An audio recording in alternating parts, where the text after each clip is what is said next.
नमस्कार दोस्तों, मैं स्वागत करता हूं आपके अपने YouTube channel the thought tree of skilling में। दोस्तों, आज हम जिस टॉपिक के बारे में बात करने वाले हैं वो है नायका का IPO, जो कि बहुत इन दिनों पॉपुलर हो रहा है अमंग द इन्वेस्टर्स। तो दोस्तों, IPO में इन्वेस्ट करने से पहले हमें कंपनी के बारे में क्या-क्या बेसिक इन्फॉर्मेशन आनी चाहिए या उसकी हमें समझ होनी चाहिए, उसके बारे में हम लोग डिस्कशन करेंगे।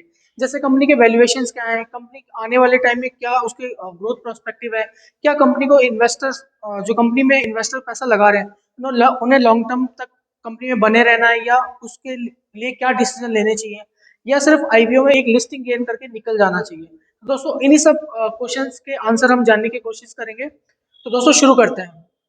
तो दोस्तों, जैसा कि आपको पता है, IPO जो आने वाला है नायका का, वो 28 अक्टूबर को आने वाला है। साथ में जो IPO की क्लोजिंग डेट है वो नवंबर 21 है। जो IPO का प्राइस बैंड रहने वाला है वो 1085 से लेके 1125 के बीच में रह सकता है। तो दोस्तों, जो रिटेल कैटेगरी के जो हमारे इन्वेस्टर्स हैं वो मिनिमम एक लॉट के लिए अप्लाई कर सकते हैं, जिसका अमाउंट 13,500 के आसपास रहेगा, और मैक्सिमम वो 14 लॉट के लिए अप्लाई कर सकते हैं, जो लगभग 1,90,000 रुपए के आसपास जाएगा। तो दोस्तों, सबसे पहले हम बात करते हैं कंपनी के बिजनेस मॉडल के बारे में। तो दोस्तों, नायका जो है ब्यूटी एंड फैशन इंडस्ट्री में एक लीडिंग ब्रांड है, जो कि यंगस्टर्स के बीच में बहुत ज़्यादा पॉपुलर है। जैसे कि आप देखते होंगे, नायका के बहुत से एड्स भी आते हैं जहाँ पे उसमें वो ब्यूटी प्रोडक्ट को शो कर रहे होते हैं, और जो कि फैशन जो उनके ब्रांड्स है, कहीं ना कहीं उनके भी एडवर्टीजमेंट आपको देखने को मिल जाते होंगे। तो दोस्तों, कंपनी का खास बिजनेस मॉडल क्या है कि कंपनी ब्यूटी प्रोडक्ट में जो थर्ड पार्टी से जो माल लेती है वो तो लेती है, साथ में कंपनी के खुद के प्रोडक्ट भी हैं, जिसमें कंपनी क्वालिटी को कंपनी क्वालिटी को मैनेज भी करती है, और साथ के साथ ये इंश्योर करती है कि कस्टमर को एक बेटर एक्सपीरियंस मिले। तो दोस्तों, समझते हैं कंपनी का बिजनेस मॉडल क्या है। तो जैसा कि हम देख सकते हैं, कंपनी 2012 में लिस्ट हुई एज अ ई-कॉमर्स कंपनी, और नायर फैमिली जो है इस कंपनी में मेजर स्टेक होल्ड करती है। दोस्तों, कंपनी को बेनिफिट ये है कि जो कंपनी के प्रमोटर्स हैं वो स्टार्टिंग से इस बिजनेस में है, तो ब्यूटी और अप्रेजल इंडस्ट्री का उनको बहुत अच्छा नॉलेज है। साथ के साथ में नायका जो है अपनी जो मेजर सेल करता है वो ऑनलाइन प्लेटफॉर्म के जरिए करता है, मतलब मोबाइल ऐप और वेबसाइट के जरिए। दोस्तों, आपको जानकर ये हैरानी होगी कि नायका की जो 80% जो सेल होती है वो उसके मोबाइल ऐप के थ्रू होती है, बिकॉज इंडिया में इसके दो रीज़न है।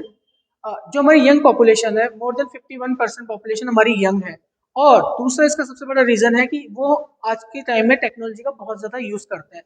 मतलब अब अगर आपको भी कोई प्रोडक्ट मंगाना होता है तो आप क्या करते हैं जनरली?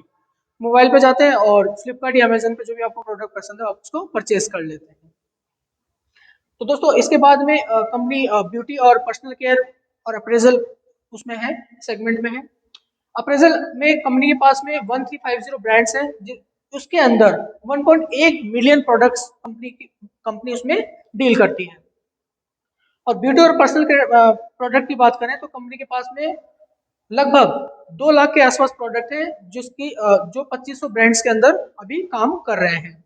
ये इन्फॉर्मेशन मार्च 21 के आसपास हमारे पास अवेलेबल है। तो दोस्तों, कहीं ना कहीं इससे हमको ये समझ में आता है कि कहीं ना कहीं नायका जो है एक मोनोपोली बिजनेस में है, फैशन और ब्यूटी में, जो कि कहीं ना कहीं अमेजोन और फ्लिपकार्ट को फॉलो करके चल रही है। तो दोस्तों, आने वाले टाइम में जो हमारा इंडियन मार्केट है, जो कि ब्यूटी और अप्रेजल के मामले में ईयर ऑन ईयर बेसिस 11 से 15% के बीच में ग्रो कर रहा है, तो कंपनी का फ्यूचर एस्पेक्ट तो इस हिसाब से बहुत अच्छा लगता है। बट ये एक हमारा एक क्राइटेरिया है, जरूरी नहीं है कि हम इसी बेसिस पे डिसीजन लें। दोस्तों, अब बात कर लेते हैं फाइनेंशियल्स की, मतलब कुछ और चीज़ों के बारे में।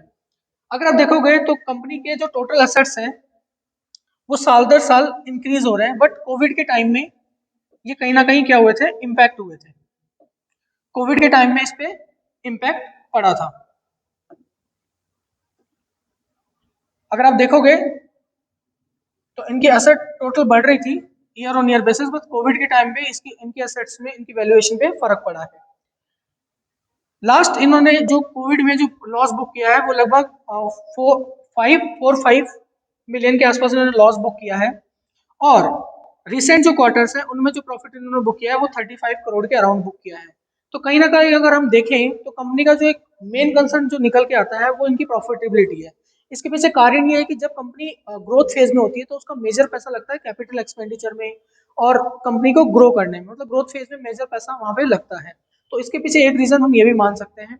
और दूसरा, कंपनी को अगर इन्वेस्टर का कॉन्फिडेंस गेन करना है तो उनको कहीं ना कहीं प्रॉफिटेबिलिटी पे काम करना पड़ेगा। दोस्तों ये है फाइनेंशियल्स के बारे में।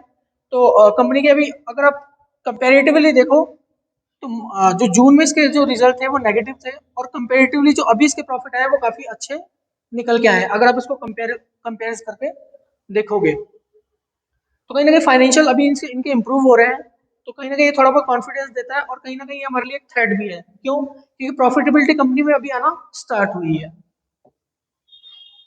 उसके बाद में कंपनी का जो इशू आ रहा है उसमें कंपनी कुछ पार्ट फ्रेश इशू से ला रही है, कुछ ऑफर फॉर सेल से ला रही है। ठीक है, तो कंपनी का जो टोटल इशू साइज है वो 5351 करोड़ के आसपास है। उसके बाद में कंपनी जो ऑफर फॉर सेल के जरिए ला रही है वो लगभग 4721.92 करोड़ के आसपास ला रही है। इसका मतलब क्या है कि कंपनी के पास में जो प्रमोटर है और प्रमोटर के अलावा जो अदर कैटेगरी है, तो प्रमोटर अगर अपनी स्टेक्स को ज्यादा ऑफलोड नहीं कर रहे हैं, जो अदर कैटेगरी है वो यहाँ पे अपनी मेजर क्वांटिटी ऑफलोड कर रही है। अगर कंपनी के आईपीओ में एम्प्लॉय अगर अप्लाई करता है तो उसको प्राइस में 100 रुपीज का डिस्काउंट भी यहाँ पे ऑफर किया जा रहा है। कंपनी जो फ्रेश इशू के जरिए जो पैसा रेस कर रही है वो लगभग 630 करोड़ के आसपास रेस कर रही है। तो कंपनी जो इतना पैसा रेस कर रही है, तो अभी हम आगे समझेंगे कंपनी इन पैसे को कहाँ कहाँ पे यूज करेगी। तो जैसा कि दोस्तों मैंने आपको बताया कि कंपनी का जो मेजर स्टेक है वो कंपनी के प्रमोटर्स के पास में है। जो मेजर स्टेक्स होल्ड करती है कंपनी में फाल्गुनी नायर करती है, जो कंपनी की सीईओ है। और फाल्गुनी नायर के बारे में अगर आपको थोड़ा बहुत नॉलेज है तो ठीक है, नहीं तो आप उनके बारे में पढ़ भी सकते हैं। ये कोटक ग्रुप के साथ में पहले 15 साल इन्होंने काम किया। 15 साल काम करने के बाद भी इन्होंने अपना खुद का वेंचर स्टार्ट किया। तो दोस्तों आप देख सकते हो प्री इशू जो शेयर होल्डिंग है वो 54% के आसपास है। उसके बाद में जो प्रमोटर होल्डिंग रह जाएगी पोस्ट आईपीओ वो 52% के आसपास रह जाएगी। तो ये कहीं ना कहीं एक इन्वेस्टर को कॉन्फिडेंस भी देता है कि प्रमोटर यहाँ पे मेजर स्टेक होल्ड करते हैं, लेकिन कहीं ना कहीं ये अपने आप में एक थ्रेट भी है। तो जैसा कि आप देख सकते हो कंपनी के जो प्रमोटर्स हैं वो फाल्गुन नायर, संजय नायर जो इनके हस्बैंड है, और कहीं ना कहीं नायर फैमिली पूरी ग्रुप में एक मेजर स्टेक रखती है। दूसरा दोस्तों, जैसा कि मैंने आपको डिस्कस किया कि कंपनी जो आईपीओ का पैसा वो मेजर कहाँ यूज करने वाली है।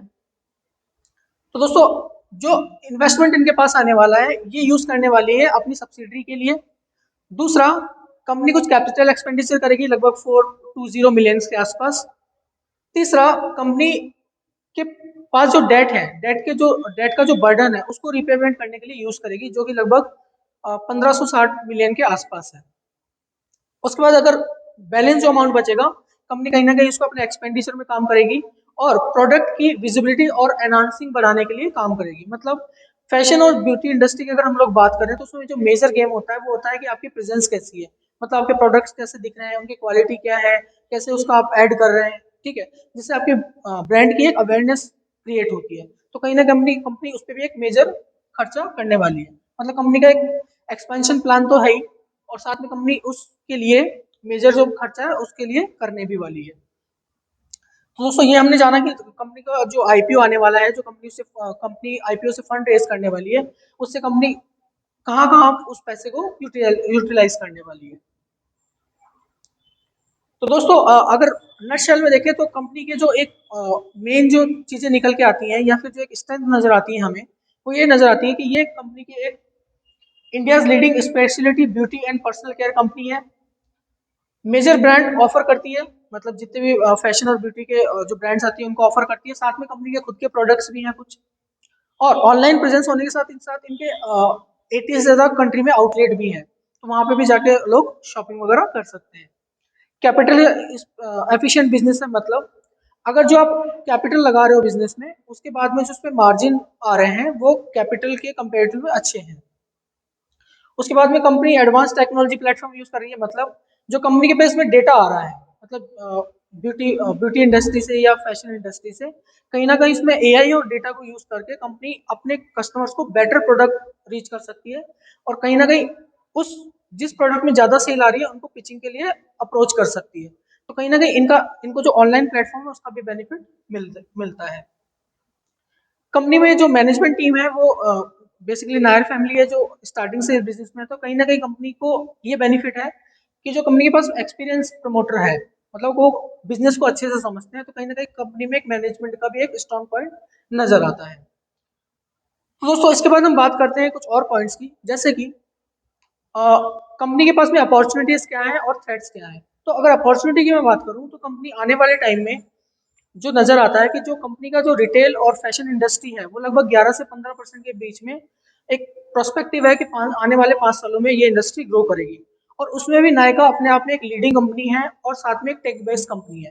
तो कहीं ना कहीं कंपनी के पास एक अपॉर्चुनिटी तो बहुत बड़ी है।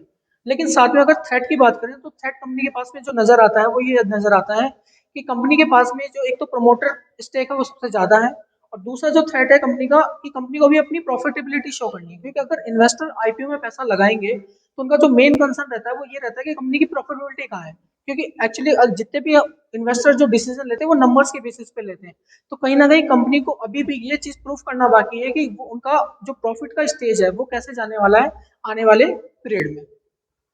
तो दोस्तों होप जो मैंने आपको इतनी इन्फॉर्मेशन शेयर की है उससे आप अपना ये आईपीओ का डिसीजन ले पाएंगे कि क्या आपको कंपनी में लॉन्ग टर्म बने रहना है, नहीं बने रहना है, या फिर कंपनी में एक लिस्टिंग गेन लेके निकल जाना चाहिए।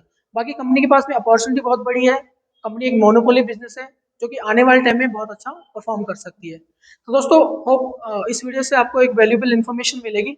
साथ में ही अगर आपको वीडियो पसंद आया है तो चैनल को लाइक और सब्सक्राइब कर सकते हैं और अपने दोस्तों को साथ में इस इन्फॉर्मेशन को शेयर कर सकते हैं।